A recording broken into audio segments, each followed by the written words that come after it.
बच्चों, चलिए अब हम लोग शुरू करते हैं क्लास 12 के लिए पीवाईक्यू क्वेश्चन।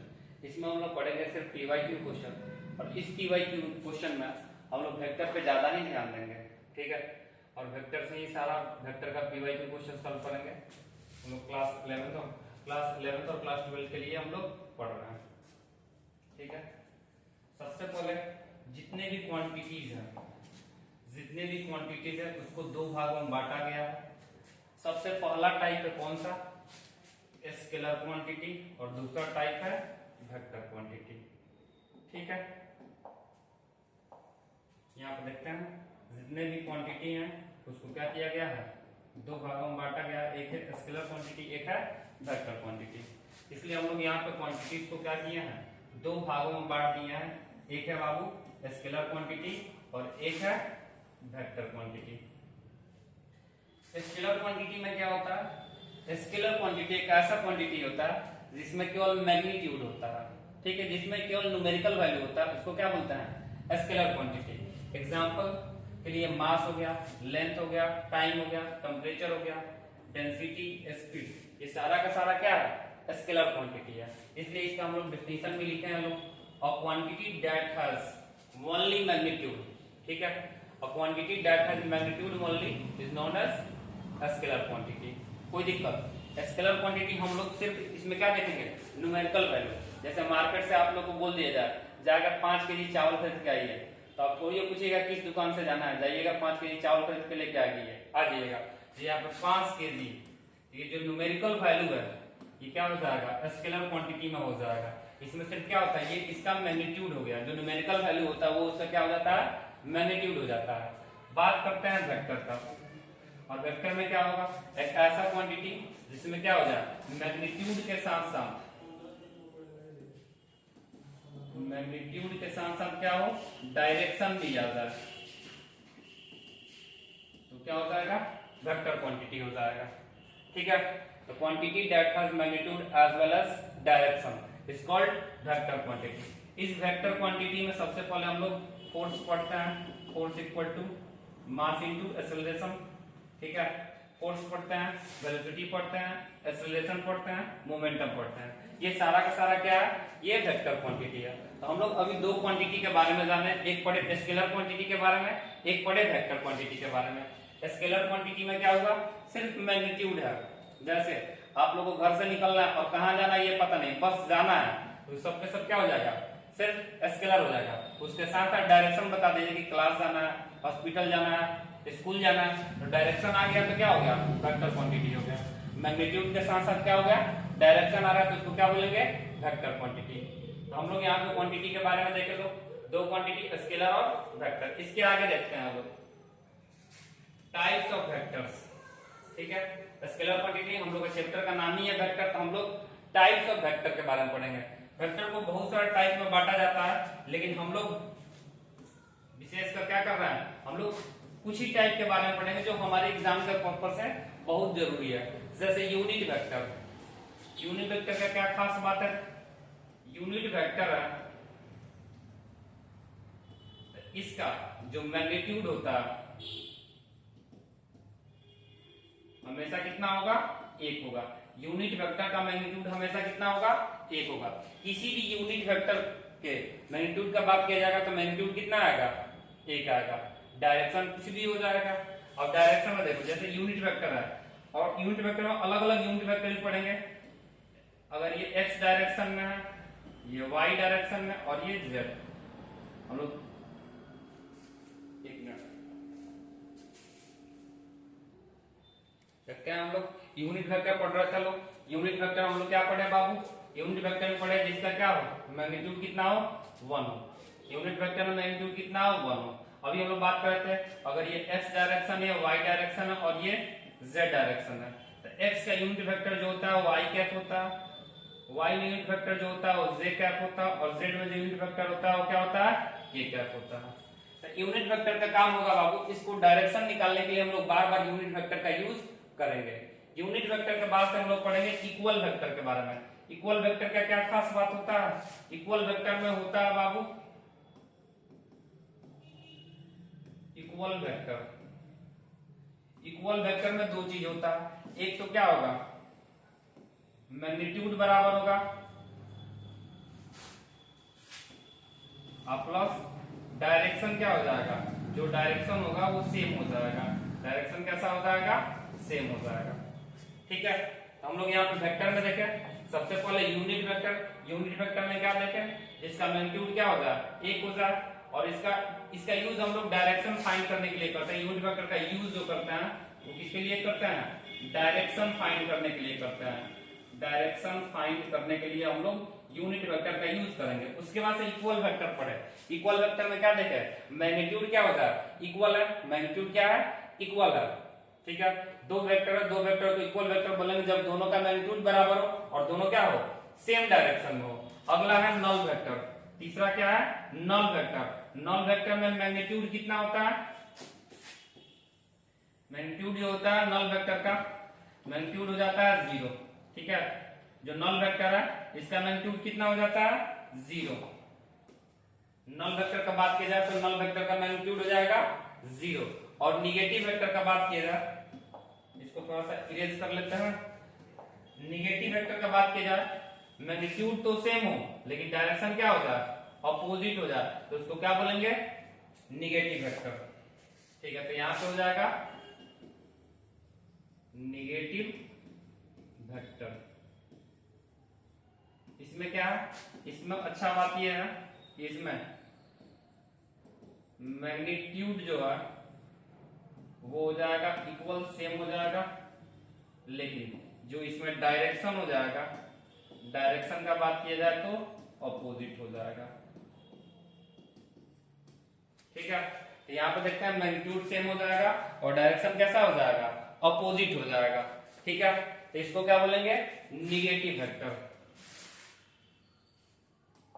चलिए हम लोग इक्वल वेक्टर में ये भी देख लिए थे, इक्वल वेक्टर में डायरेक्शन से। अब पढ़ना है म्यूचुअली परपेंडिकुलर वेक्टर। ये कैसे वेक्टर अभी बताए थे, ये वाला अगर एक्स एक्सिस है, ये वाई एक्सिस है और ये जेड एक्सिस है। ठीक है, तो तीन वेक्टर जब आपस में कैसा हो, परपेंडिकुलर हो, इसी को क्या बोलते हैं, म्यूचुअली परपेंडिकुलर वेक्टर। ठीक है, ये क्या है, म्यूचुअली परपेंडिकुलर वेक्टर, इसी का नाम है ऑर्थोगोनल वेक्टर। ठीक है, तो इसमें देखो ये एक्स डायरेक्शन में जो यूनिट वेक्टर था उसको हम लोग किससे रिप्रेजेंट किए थे, आई कैप से। जे डायरेक्शन वाई डायरेक्शन में जो था उसको जे कैप से, और के डायरेक्शन में जो है उसको के कैप से। ठीक है, तो यूनिट वेक्टर हम लोग देखे म्यूचुअली परपेंडिकुलर के लिए, अगर ये एक्स डायरेक्शन में है तो आई कैप, वाई डायरेक्शन में है तो जे कैप, और जेड डायरेक्शन में है तो के कैप। ठीक है, इसी को क्या बोलते हैं, ऑर्थोगोनल वेक्टर। अब यहां पर पढ़ना है मैग्नीट्यूड ऑफ द वेक्टर्स। अब मान लेते हैं कोई भी वेक्टर है ए, वो x यूनिट गया है x डायरेक्शन में, y यूनिट गया है z डायरेक्शन में, और z यूनिट दिया है k डायरेक्शन में। तो इसका मैग्नीट्यूड क्या होगा, इसका मैग्नीट्यूड निकालने के लिए हम लोग क्या करेंगे, magnitude of a vector equal to under root में x square plus y square plus z square. ठीक है, और ये जो एक्स वाई जेड है इसको हम लोग बोलते हैं डायरेक्शन रेशियो। तो हम लोग क्या पढ़े, मैग्नीट्यूड कैसे निकालेंगे, एग्जांपल के लिए एक वेक्टर ले ही लेते हैं हम लोग। एक वेक्टर ए वेक्टर है 2y plus 3z plus 4k, ये एक वेक्टर है। इसका मतलब क्या हो गया, इसका मतलब ये हो गया, ये कोई वेक्टर है x y और z, ये x में कितना यूनिट गया है, 2 यूनिट गया है, ये x में 2 यूनिट गया इसलिए 2y है। y में कितना गया है, 3 यूनिट, ये y में जो गया है ये गया है 3 यूनिट, इसलिए यहाँ पे क्या है 3j है। और यहाँ पे ये z में कितना गया है, z में गया है 4 यूनिट, इसलिए यहाँ पे कितना है 4k है। तो आई देखिए जो दिखा रहा है ये यूनिट वेक्टर दिखा रहा है, एक्स एक्सिस का, वाई एक्सिस का और जेड एक्सिस का। अब पूछा है इसका मैग्नीट्यूड बताइए, ए का मैग्नीट्यूड क्या होगा, तो अंडर रूट में ये 2 का स्क्वायर प्लस 3 का स्क्वायर प्लस 4 का स्क्वायर, 2 का स्क्वायर करेंगे तो कितना आ जाएगा 4, 3 का स्क्वायर 9 और 4 का स्क्वायर 16, 16 9 25 और 25 4 29। ये कितना हो जाएगा? 29 यूनिट हो जाएगा। ठीक है, क्या इधर दिख रहा है? देख लेते हैं। अच्छा,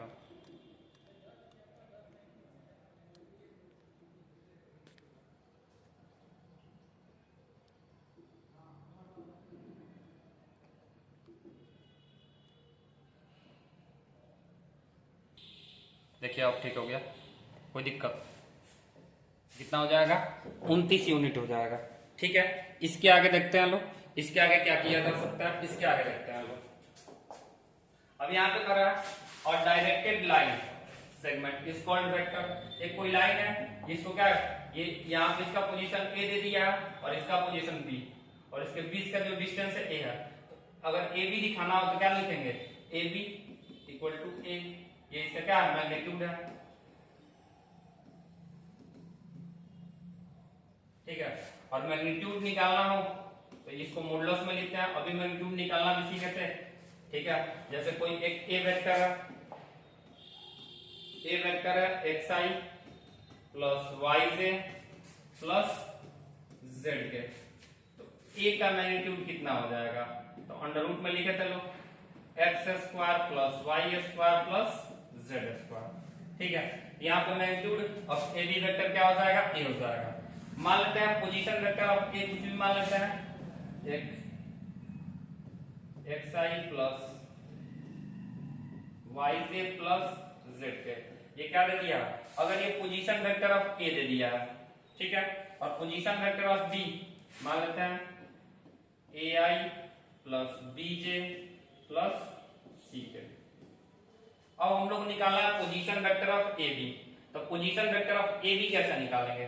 तो position vector of A B के लिए फिर से देखिए, हम लोग को जो निकालना है, ये ए है और ये बी है। ए का मैग्नीट्यूड निकालना होगा तो ए मॉडुलस में डालेंगे। जैसे ये ए है, एक्स ए बी वेक्टर अगर ऐसे हो जाता ए बी वेक्टर, ठीक है, तो क्या हो जाता इसका मैग्नीट्यूड? अगर ए वेक्टर कोई xi plus yj plus zk है, तो ए का मैग्नीट्यूड अगर हम लोग को निकालना होता तो क्या करता? अंडर रूट में x square plus y square plus z square कर देते हैं।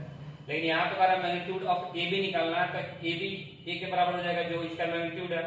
और हम लोग को अगर पोजीशन वेक्टर निकालना पड़े ए बी का, अगर मान लेते हैं पोजीशन वेक्टर ऑफ ए दे दिया है xi plus yj plus zk, और पोजीशन वेक्टर ऑफ बी दे दिया है ai plus bj plus ck, तो position vector of A B निकालना है। तो ए बी निकालने के लिए क्या करेंगे? Position vector of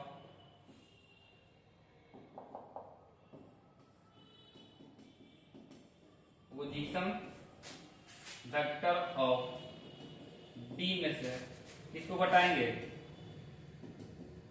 position vector of ए को घटा लेंगे। ठीक है, तो यहाँ पर अगर निकालना होगा position vector of A B, यानी ए बी वेक्टर निकालना है, तो पोजीशन वेक्टर ऑफ बी यानी कि ए आई में से आई वाला कंपोनेंट से आई को घटाएंगे, जे वाले कंपोनेंट में से जे को घटाएंगे, और के वाले कंपोनेंट में से के को घटाएंगे। बी में से ए को, ए बी निकालना है तो बी में से ए को घटाएंगे। तो यहाँ से क्या हो जाएगा? ए में से एक्स जाएगा तो हो जाएगा ए माइनस एक्स आई, प्लस बी में से जे जाएगा तो क्या हो जाएगा? बी माइनस वाई हो जाएगा, बी में से वाई जाएगा तो बी माइनस वाई से, और यहाँ पे सी में से जेड जाएगा तो सी माइनस जेड के। ये हो जाएगा position vector of A B. एक एग्जांपल, एक सवाल कर लेते हैं हम लोग। जैसे ए वेक्टर दिया, ए का पोजीशन वेक्टर दिया, ए कोई है, इसका पोजीशन वेक्टर दिया 3 4 5, और एक बी दे दिया 7 8 9। तो क्या निकालना है? ए बी वेक्टर निकालना है। ए बी वेक्टर क्या हो जाएगा? Position vector of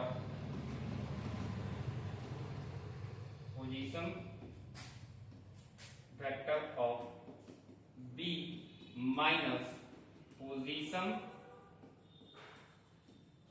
vector of A. ठीक है, अगर ए बी का पोजीशन वेक्टर निकालना है तो पोजीशन वेक्टर ऑफ बी में से क्या करेंगे? पोजीशन वेक्टर ऑफ ए को निकाल देंगे। पोजीशन वेक्टर ऑफ बी कितना है? 7i plus 8j plus 9k, पहला वाला कोऑर्डिनेट x का होता है, दूसरा वाला y का, तीसरा z का। इसमें से माइनस कर देंगे 3i plus 4j plus 5k। ठीक है, तो हमारा ए बी वेक्टर निकल जाएगा, 7 में से 3 जाएगा 4i, 8 में से 4 जाएगा 4j, और 9 में से 5 जाएगा 4j। ये हमारा क्या निकल गया, ए बी वेक्टर। तो ए बी वेक्टर जब भी निकालना होगा तो क्या करेंगे, पोजीशन वेक्टर ऑफ बी में से क्या माइनस कर देंगे, पोजीशन वेक्टर ऑफ ए। यहां तक कोई दिक्कत, यहां तक लिखिए, फिर आगे बात करते हैं। चलिए लिखा गया, आगे रखते हैं लोग। अब यहाँ पे किसी भी वेक्टर में अगर स्केलर से मल्टीप्लाई करते हैं तो मल्टीप्लाई कर लेते हैं, उसके बाद इसके जैसे यहाँ पे किसी भी कोई वेक्टर है, ठीक है, ये वेक्टर है 3i plus 2j plus 4j, इसमें किसी भी कांस्टेंट से मल्टीप्लाई करना और इसका मैग्नीट्यूड निकालना है।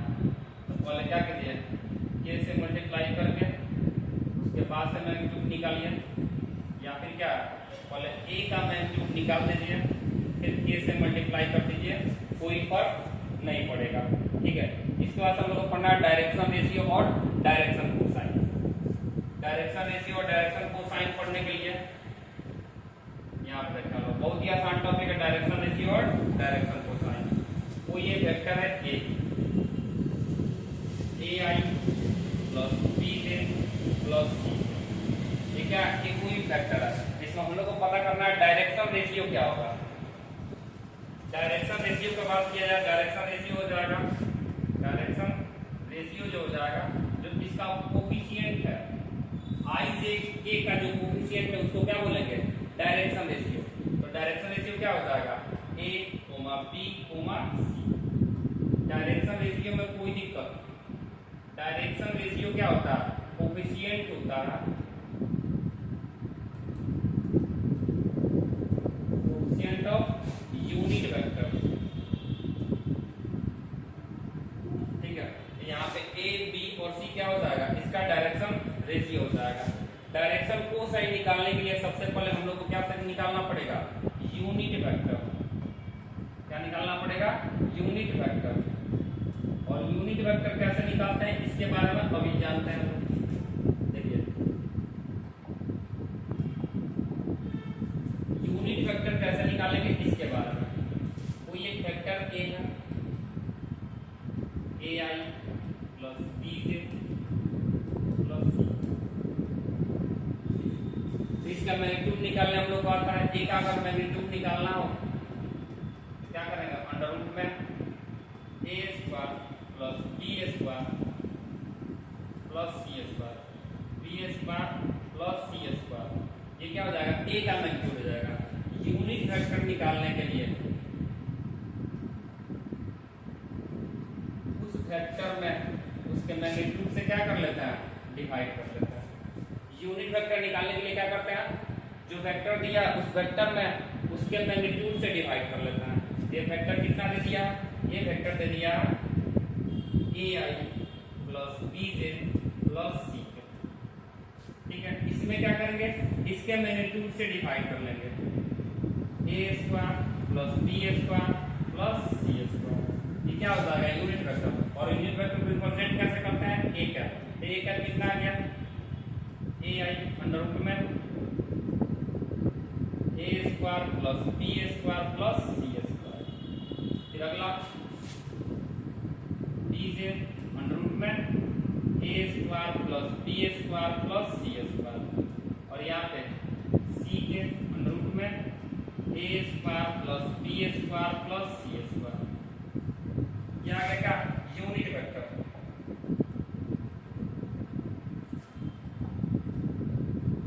आगे बात करते हैं यूनिट वेक्टर पे, थोड़ा सा छोटा कर लिया जाए।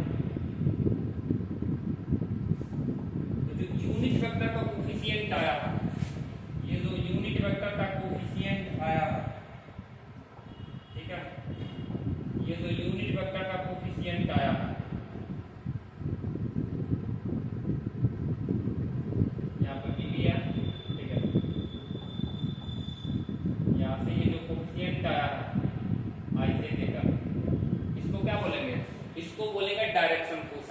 यहाँ पे एक सब था ना डायरेक्शन कोसाइन, तो डायरेक्शन कोसाइन निकालने के लिए सबसे पहले हम लोग को क्या करना पड़ेगा, यूनिट वेक्टर को तैयार करना पड़ेगा।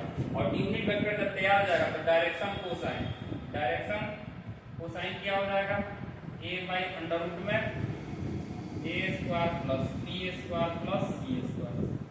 अगला b बाई अंडर रूट में a square plus b square plus c square. अगला c बाई अंडर रूट में a square plus b square plus c square. इसको लिखने का एक और तरीका, क्या तरीका है सर, ये जो नीचे लिखे हैं वो क्या लिखे हैं, मॉडुलस लिखे हैं। और मॉडुलस लिखे हैं तो हम लोग इसके साथ क्या लेते हैं, डायरेक्शन कोसाइन में a, और ये क्या था, a का मॉडुलस था, ये b, a का ये मॉडुलस था ये वेक्टर का, और ये c, और ये क्या था, a का मॉडुलस था। और ये जो abc था, abc a, b, c, ये क्या था, डायरेक्शन रेशियो था। हम लोग यूनिट वेक्टर तैयार करने आ गया, डायरेक्शन कोसाइन भी जानते हैं कैसे निकालेंगे। यहाँ तक अगर फोटो लेना है आराम से फोटो ले लीजिए, ये हो गया, हट जाता है, आप लोग स्क्रीनशॉट ले लीजिए, फिर आगे बात करते हैं। चलिए फोटो ले लिया गया, आगे देखते हैं। यूनिट वेक्टर निकालने आ गया। अब आइए यूनिट वेक्टर के बारे में थोड़ा सा और जानते हैं, और क्या सीखे थे लोग अभी कुछ देर पहले, परपेंडिकुलर वेक्टर, ऑर्थोगोनल वेक्टर पढ़े थे लोग।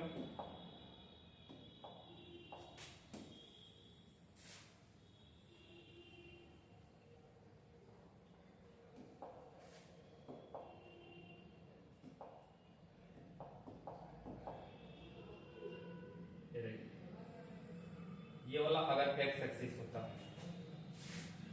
ये वाला वाई एक्सिस, और ये वाला जेड एक्सिस, ठीक है, ये एक्स, ये वाई और ये जेड। एक्स के डायरेक्शन में जो यूनिट वेक्टर था उसको आई से रिप्रेजेंट करते हैं, बार बार रिपीट कर रहे हैं। वाई के डायरेक्शन में जो यूनिट वेक्टर है उसको जे से रिप्रेजेंट करते हैं, और जेड के डायरेक्शन में जो यूनिट वेक्टर है उसको के से रिप्रेजेंट करते हैं, ठीक है। अगर पूछ लिया जाए आई का मैग्नीट्यूड कितना होगा, तो यूनिट वेक्टर है तो 1 हो जाएगा। जे का मैग्नीट्यूड कितना होगा तो ये भी कितना हो जाएगा, 1 हो जाएगा। और के का मैग्नीट्यूड कितना होगा तो ये भी कितना हो जाएगा, 1। तो आई जे के का और मैग्नीट्यूड पूछा जाए तो कितना हो जाएगा, तो 1, ठीक है। एक सवाल देखते हैं लोग, ठीक है। यहाँ तो कह रहा है find the direction ratio and unit vector and direction cosine, ठीक है। यहाँ पर डायरेक्शन रेशियो निकालना है, डायरेक्शन कोसाइन निकालना है, और यूनिट वेक्टर निकालना है। तो डायरेक्शन रेशियो में कोई दिक्कत ही नहीं है। डायरेक्शन रेशियो क्या हो जाएगा, जो डायरेक्शन रेशियो है वो हो जाएगा, ये कोफिशिएंट जो है ये क्या था, डायरेक्शन रेशियो था। कोफिशिएंट जो था वो डायरेक्शन रेशियो था, यहाँ हो जाएगा 3 माइनस 4 5, ठीक है। ये हो गया डायरेक्शन रेशियो। अब हम लोग को तैयार करना पड़ेगा यूनिट वेक्टर। यूनिट वेक्टर तैयार करने के लिए हम लोग क्या करेंगे, यूनिट वेक्टर निकालने के लिए इस वेक्टर में इसके मैग्नीट्यूड से क्या करना पड़ेगा, डिवाइड करना पड़ेगा। और इसका मैग्नीट्यूड निकालने के लिए हम लोग क्या करते हैं, किसी वेक्टर का मैग्नीट्यूड निकालना है तो अंडर रूट में जो कोफिशिएंट है डायरेक्शन रेशियो उसका स्क्वायर करते हैं। 3 का स्क्वायर 9, माइनस 4 का स्क्वायर 16, और 5 का स्क्वायर 25, ठीक है। 3 का स्क्वायर हो गया, डायरेक्शन रेशियो को स्क्वायर किया तो 3 का स्क्वायर 9, माइनस 4 का स्क्वायर 16, और 5 का स्क्वायर 25। 16 9 25, 25 25 50, 50 को क्या लिख सकते हैं, 5 रूट 2 यूनिट। ये इसका मैग्नीट्यूड निकल गया। अब यूनिट वेक्टर निकालते हैं ए क्या, जो ये वेक्टर है क्या वेक्टर है, 3i minus 4j plus 5k। इससे क्या कर रहा है, इसके मैग्नीट्यूड से भाग दे रहा है। मैग्नीट्यूड कितना आ गया, 5 रूट 2, और 5 रूट 2 से भाग देंगे तो अलग अलग भी कर लेते हैं। 3i बटा 5 रूट 2 माइनस 4j बटा 5 रूट 2, और यहाँ पे प्लस 5k 5 रूट 2। जो कटने वाला है उसको कटा देते हैं, ये 5 से 5 कट जाएगा, ये रूट 2 से ये 2 रूट 2 बार में कट जाएगा। तो हमारा यूनिट वेक्टर कितना आ गया, हमारा जो यूनिट वेक्टर है ए क्या है, यूनिट वेक्टर। यूनिट वेक्टर को ए कैप से रिप्रेजेंट करते हैं, कितना आ गया, 3/5 root 2 i minus 2 root 2j बटा 5 बटा √2। ये हो गया क्या, यूनिट वेक्टर। इसके बाद से ये यूनिट वेक्टर निकल गया किसका, ए का। इसके बाद से हम लोग को निकालना था डायरेक्शन कोसाइन। तो डायरेक्शन कोसाइन निकालने के लिए कोई बड़ी बात नहीं है, क्यों, ये जो कोफिशिएंट होता है ये क्या होता है, डायरेक्शन कोसाइन होता है। ये जो कोफिशिएंट होता है ये क्या हो जाएगा, डायरेक्शन कोसाइन। तो डायरेक्शन कोसाइन कितना हो जाएगा, 3/5√2 -2√2 बटा 5 1/√2। ये क्या हो जाएगा, डायरेक्शन कोसाइन हो जाएगा। ठीक है, डायरेक्शन कोसाइन निकालने आ गया। पहला सवाल हो गया। सवाल क्या था, vector a equal to 3i - 4j + 5 के दिया हुआ है। ठीक है, तो डायरेक्शन रेशियो क्या होता है, जो ये कोफिशिएंट होता है इसी को क्या बोलते हैं, डायरेक्शन रेशियो। तो यहां से हो जाएगा 3 -4 और 5। ठीक है, यूनिट वेक्टर तैयार करना है, तो यूनिट वेक्टर को तैयार करने के लिए क्या करते हैं बालक, इस वेक्टर में इसके मैग्नीट्यूड से डिवाइड कर देता है। मैग्नीट्यूड निकालने के लिए अंडर रूट में a² + b² + c²। a के जगह पर 3 है, 3 का स्क्वायर, b के जगह पर -4 है, -4 का स्क्वायर, 5 के जगह पर इसका स्क्वायर 25। सबको जोड़े तो 50 आ गया, 50 को 5√2 लिख सकते हैं। और यूनिट वेक्टर निकालना है तो इसके मैग्नीट्यूड से, इस वेक्टर में इसके मैग्नीट्यूड से डिवाइड किए, अलग अलग किए हैं, लिख दिए हैं। ये हो गया हमारा यूनिट वेक्टर। यूनिट वेक्टर निकालने के बाद से हम लोग को डायरेक्शन कोसाइन निकालना। तो डायरेक्शन कोसाइन क्या होता है, यूनिट वेक्टर का जो कोफिशिएंट होता है, यूनिट वेक्टर का जो कोफिशिएंट होता है ये क्या है, ये है डायरेक्शन कोसाइन। चलिए इसके आगे एक और सवाल है, उसको भी देखते हैं हम लोग। इसको हटा दिया जाए, इसको हटा देते हैं हम लोग। किसी को फोटो लेना है तो ले लीजिए, हटा दिया जाए। दूसरा सवाल है, एक वेक्टर दिया है बी वेक्टर दिया है i + j + k। इस i j k में हम लोग को क्या करना है, यूनिट वेक्टर निकालना है। ठीक है, तो सबसे पहले एक और चीज पूछा था, डायरेक्शन रेशियो। इस बार जो डायरेक्शन रेशियो पूछा, तो डायरेक्शन रेशियो कितना हो जाएगा, डायरेक्शन रेशियो इसका कोएफिशिएंट i का कोएफिशिएंट कुछ नहीं है तो 1, ये भी 1 और ये भी 1। बी वेक्टर का मैग्नीट्यूड अभी निकाल लेते हैं, तो अंडर रूट में 1 का स्क्वायर + 1 का स्क्वायर + 1 का स्क्वायर। ये क्या हो जाएगा, ये कितना हो जाएगा, ये 1 1 1 3 हो जाएगा, तो अंडर रूट में 3 हो जाएगा। यूनिट वेक्टर निकालना है बी का, तो बी वेक्टर में क्या करेंगे, इसके मैग्नीट्यूड से डिवाइड करेंगे। बी वेक्टर में इसके मैग्नीट्यूड से डिवाइड करेंगे। बी वेक्टर है कितना, i + j + k, और इसका मैग्नीट्यूड कितना है, √3। तो जो यूनिट वेक्टर हम लोग का आया वो कितना आ गया, बी वेक्टर बी कैप से रिप्रेजेंट करेंगे i/√3 + j/√3 + k/√3। ये हो गया क्या, यूनिट वेक्टर। इसके बाद से हम लोग को बात करना है डायरेक्शन कोसाइन। तो डायरेक्शन कोसाइन कितना हो जाएगा, डायरेक्शन कोसाइन 1/√3, 1/√3, 1/√3। ठीक है, ये हो जाएगा डायरेक्शन कोसाइन। अब इसको डायरेक्शन कोसाइन का मतलब क्या होता है, इसको थोड़ा जान लेते हैं लोग, फिर आगे बात करते हैं लोग। ठीक है, डायरेक्शन कोसाइन ये लिख लीजिए लोग। चलिए आगे देखते हैं लोग। ठीक है, ये हो गया। इसके बाद से डायरेक्शन कोसाइन के बारे में थोड़ा और जानते हैं।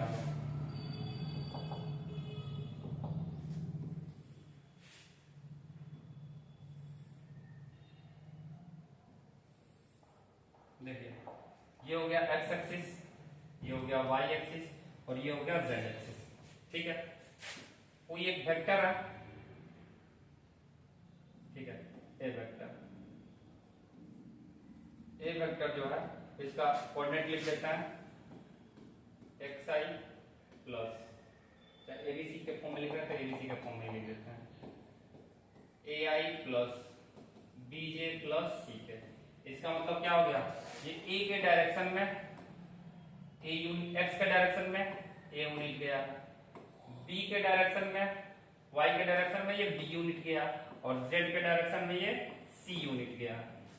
ठीक है, इसका मतलब ये हो गया, ये यहां से यहां जो एंगल बना है ना, जिसको अल्फा से रिप्रेजेंट करेंगे, ये cos अल्फा, यहां से y के साथ जो एंगल बना है ये बीटा, और इसके साथ जो एंगल बना है वो है गामा। अब इसी को कॉस अल्फा बीटा गामा को क्या बोलते हैं? Direction cosine. Cos alpha, cos beta and cos gamma को क्या बोलते हैं? Direction cosine. क्या बात समझ में आ रहा है?